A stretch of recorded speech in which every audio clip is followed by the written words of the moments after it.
Kiai. Panggil saja saya Wagi, Mirsaputra. Entah kenapa bermasalah nih produksi. Kendong 3 bulan nggak syuting ya di bawah 3 bulan. Saya nggak kenal Ivan, saya nggak kenal pesantren sedikit, saya nggak kenal apa. Kalau saya cerita, miracle berarti ya. Saya didatangkan oleh mimpi. Mereka sowan, generasi lama ini sowan ke kuburannya Wagi di Surabaya. Besoknya mereka diberikan semua di hall. Artinya memang kalau saya bilang, kalau Pak Dario nanya apa yang inspirasinya dari lagu. Lalu kemudian yang membuat saya jadi sutradara adalah Wagi sendiri. Karena pada saat mereka sowan ke Wagi, Waginya kayaknya nggak seru gitu. Dia pilih kayak perang, cocoknya macam gitu. Ini bahasa dunia asal lagu ya gitu. Jadi udah, kemudian saya habis sholat tahajud saya bermimpi. Saya ceritain mimpinya. Saya mimpi sebuah pohon dari gunung, kayak kalau anak-anak bikin pemandangan gitu. Itu pasti ada gunung, ada sungai, ada jalan yang menuju matahari terbit gitu kan, pasti gitu. Terus ada pohon banyak, tapi pohonnya tanpa ranting. Semua doanya berbuah warna-warni. Pohon ini, akhirnya saya berjalan ke situ. Sampai di tengah saya berhenti, 2 pohon menurunkan buahnya buat saya ambil. Saya makan dan baru mendapat telepon dari teman-teman Jombang. Jadi teman-teman Jombang butuh karena membawa waktu itu kebetulan Institut Kelainan Jiwa Institut Kesenian Jakarta itu kan saya sekolah di situ. Nah, gitu. Sekolah di situ. Kebetulan gurunya banyak dari situ. Mereka meminta tolong lewat yang main dari Pak Bekel gitu. Setelah hari mau lebaran saya ketemu dengan Pak Bekel itu saja. Kebetulan ponakannya juga ada di Sidikian. Lewat itu Wagi memanggil saya. Dan pada saat selesai syuting saya didatang ke pesantren ini. Ternyata lambang Sidikian itu adalah pohon tanpa daun dan akarnya menanam ke tanah dengan sangat kuat dan buahnya banyak seperti itu. Jadi kalau saya bilang spiritual ya. Walau saya nggak ngerti, tapi yang pasti mereka habis soal Wagi yang kemudian menjadi saya. Habis itu baru saya melakukan nyambungkan riset saya. Ya, saya menyiapkan dalam ini 5 tahun sebenarnya untuk bahannya. Lalu kemudian saya datang ke situ karena memang harus eksekusi. Lalu kemudian saya rompak nih cerita. Yang tadinya 300 halaman lebih, saya rompak, mana yang salah saya buang, lahir tanggal 19 saya buang, ada pelahirnya di Songongari saya buang, gitu. Sehingga kemudian orang Songongari sangat mengagumi yang namanya Wagi Sudarman. Mereka menyatakan bahwa Wagi adalah salah satu anak bangsa yang lahir dari kampungnya dan adalah orang Songongari.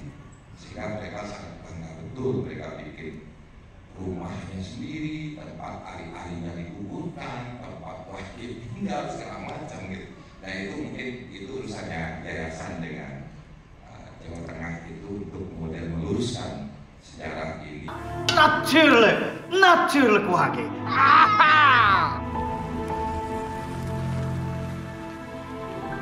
Tapi tidak semua orang punya pandangan yang sama seperti dirimu. Mungkin dari keluarga dan juga Pak John bisa menjelaskan ini sosok beliau ini seperti apa sih bisa sangat produktif di usia muda.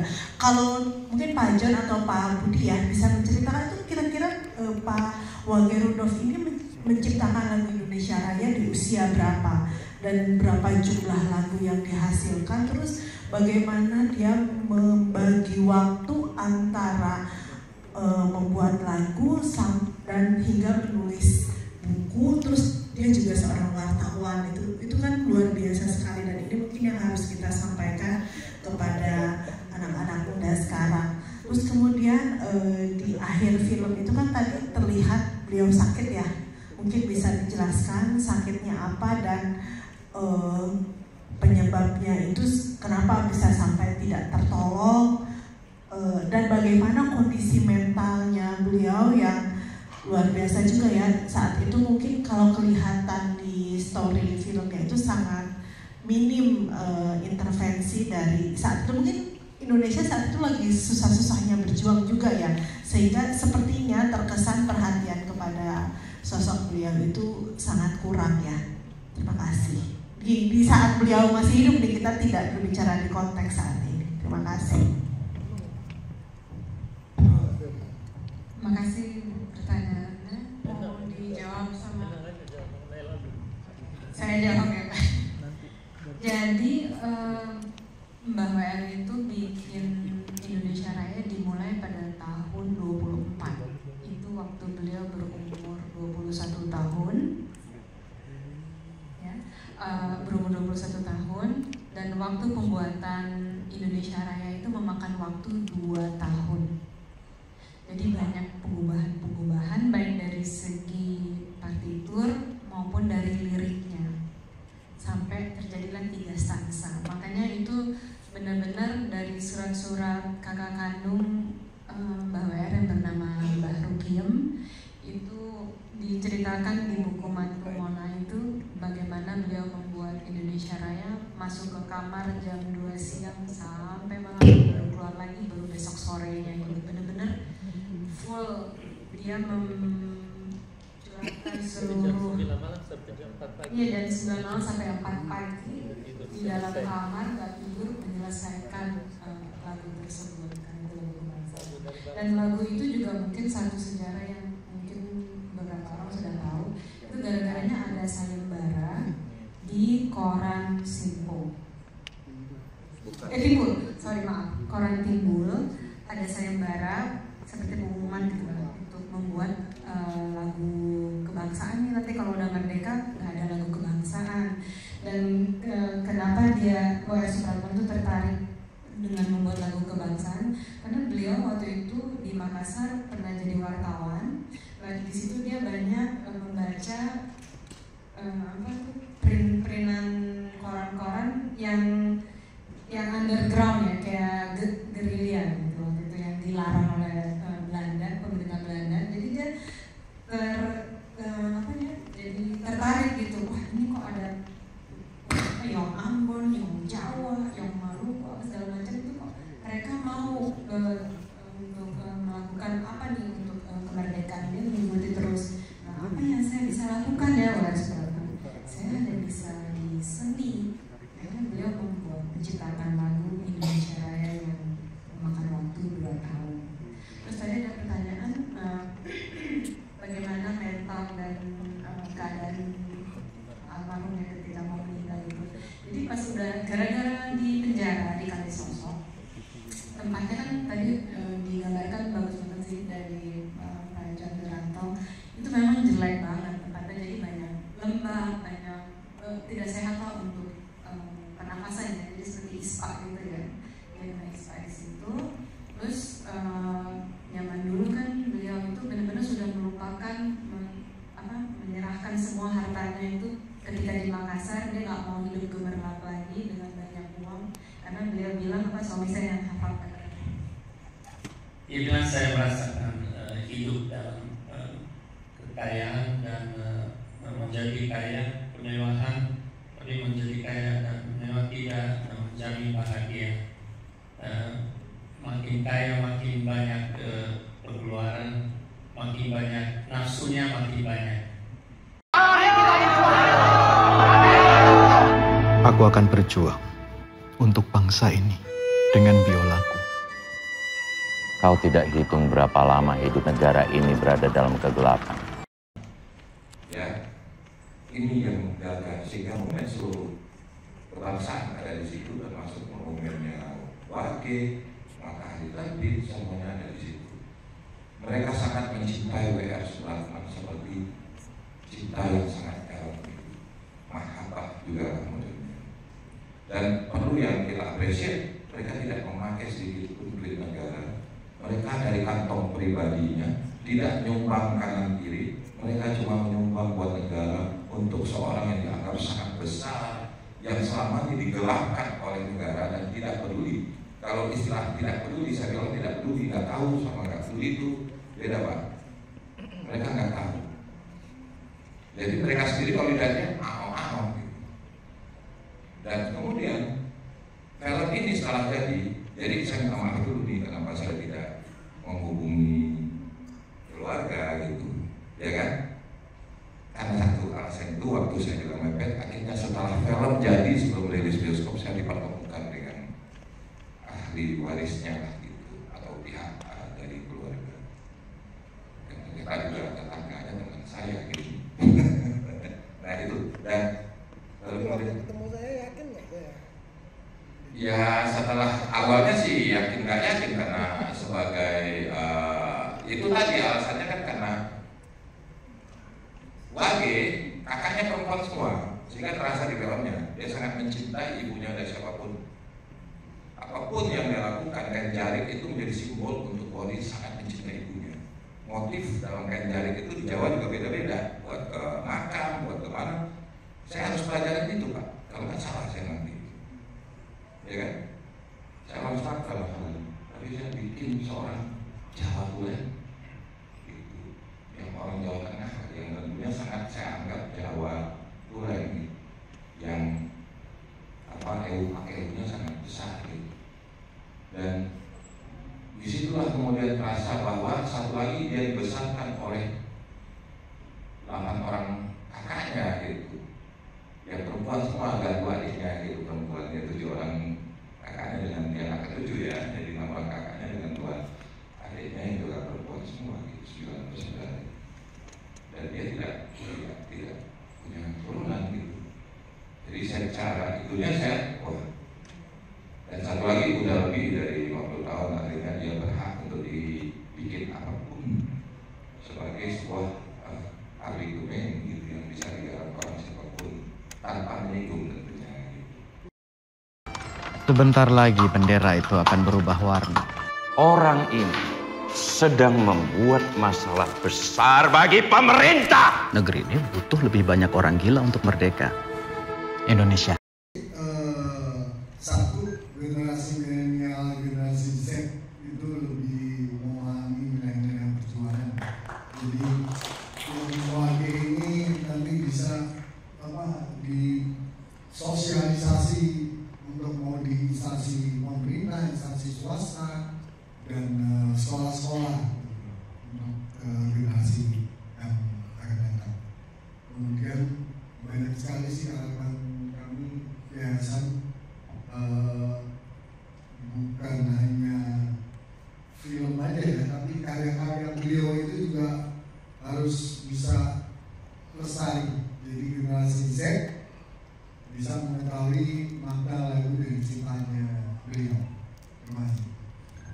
Satu lagi saya mau tambahkan, dari Yayasan W.R. Supratman kami membentuk GPI WRS. Itu adalah singkatan dari Gerakan Persatuan Indonesia Wage Rudolf Supratman, di mana itu lebih bergerak di bidang pendidikan. Jadi di situ kita ingin mengenalkan kembali lagu-lagu W.R. Supratman lewat lagu yang kebetulan anak kami, Antea Putri Turk, dan satu rapper cilik namanya Daniel Abraham, beliau dari daerah Jawa, Pati. Nah mereka bikin lagu rap, 12 lagu W.R. Supratman itu tapi versi rap. Jadi yang bisa didengar dan dinikmati oleh generasi-generasi Z sekarang ini. Dan kami berharap dan kami sudah memproposi sebenarnya ke Mendikbud agar proyek ini bisa berjalan, yaitu kita bikin roadshow ke sekolah-sekolah SMP, SMA di Jakarta. Waktu itu udah dapat kita 10 sekolah dan mereka setuju kita bikin bulan W.R. Supratman. Bisa bulan apa aja, tapi kita kerja sama dengan sekolah itu, dan di sekolah kita akan pasang seperti backdrop besar. Nanti ada gambar W.R. Supratman, terus anak-anak tuh bisa selfie, di depannya ada gambar karikatur gitu W.R. Supratman, sama ada satu tempat kosong tempat naruh kayak post-it ya, katanya post-it yang notes-notes kecil yang bisa ditempel. Apa yang telah kamu lakukan untuk negara ini? Harus merdeka. Mereka sudah tidak mau lagi mengalami penindasan di dalam bentuk apapun. Kau bisa penjarakan tubuhku. Kenapa setiap pergerakan selalu berujung pada teror dan di TPRI sana. Dan kemudian cari ada tulisan Soeharto, ada tulisan sampai kemudian satu persatu saya temukan mulai dari tahun 2010 saya pokoknya berbau WR Supratman saya ambil sampai saya di tahun 2014 saat saya nikah itu saya bertemu dengan satu manuskrip yang buat saya sangat mahal. Saya kaget karena saya beli cuma 60.000. Kalau zaman dulu tahun 2014 itu mungkin masih 200.000 kali ya Pak ya. Judulnya Perang Desa. Itu salah satu buku kecil novel yang bentuk novel zaman dulu tuh memang begitu gitu. Dijual oleh tukang loa yang secara sengaja bisa tak sengaja saya temukan itu berapa duit? 60. Judulnya Perang Desa. Di situ baru pertama kali saya baca ternyata W.R. Supratman ini juga seorang sastrawan gitu. Dan bahasanya sangat bagus. Perbandingan saya bahasa sastra itu yang saya maksud dengan perbandingan dengan Tur juga Pak, bukan sampai lebih tapi Tur, Pramudiana dan Tur, dan bahasanya jauh lebih apa? Apple to apple 11-12 gitu. Perang Desa ini menceritakan tentang Indonesia yang pengen merdeka yang kemudian dirusak oleh Belanda lewat modernitas terhadap perempuan yang namanya Perang Desa dari satu desa di daerah Jawa Barat sekarang. Kagum lah saya, makin berjanji masih 60.000 di Tokopedia. Ya itu yang cetakan ulang Pak, nggak seperti itu, yang seperti di film aslinya. Itu sudah dihancurkan oleh PID, polisi militer Belanda yang beranggotakan orang Indonesia. Kalau sekarang namanya apa ya? Kalau PID itu kalau sekarang namanya cepu. Cepu lah, apa orang-orang berkedakan, tapi kalau mati ya mati aja, lu nggak bakalan dianggap sebagai seorang polisi gitu. Nah, buat saya menarik. Selain komponis besar, saya juga setiap Senin saya harus upacara dan menyanyikan Indonesia Raya, dan entah kenapa guru saya kejamnya kayak Pak Senen. Kalau kita salah berdiri dikit, pukul ya Pak. Itu memang agak disiplin. Ya kan? Mulai saya baca, mulai saya kumpulkan sampai ketemulah manuskrip 10 tahun sahabat terbaiknya namanya Muhammad Yamin. Muhammad Yamin, maaf saya koreksi sedikit, Soekarno cuma menetapkan yang berubah menjadi satu stanza dalam Muhammad Yamin. Jadi 10 tahun tentang mengenang kematiannya sahabatku W.G. Rudolf Supratman. Jadi pun juga namanya akhir dikasih nama belum ada Supratman ya Bu, kasih W.G. W.G. itu nama hari Jawa kayaknya dia gitu kan, mungkin ya lahirnya di W.G. Dan Supratman itu nama tambahan yang kemudian dibikin oleh keluarga kakak-kakaknya gitu. Dan Rudolf diberikan oleh Van Eldi pada saat dibawa oleh Rugiem sebagai pertua sehingga jaraknya dengan W.G. sangat jauh sehingga kemudian orang tahunya antara Rugiem dan W.G. adalah anak dan ibu, dengan Van Eldi adalah anak dan ibu. Akhirnya didaftarkan W.G. untuk sekolah di Makassar sampai kemudian lulus dan dari sertifikat sebagai seorang guru. Huru hara itu konsekuensi logis. Kau tidak bisa asal main keras kepada jurnalis seperti Supratman. Mereka sebenarnya bukan orang-orang miskin, tapi mereka dimiskinkan.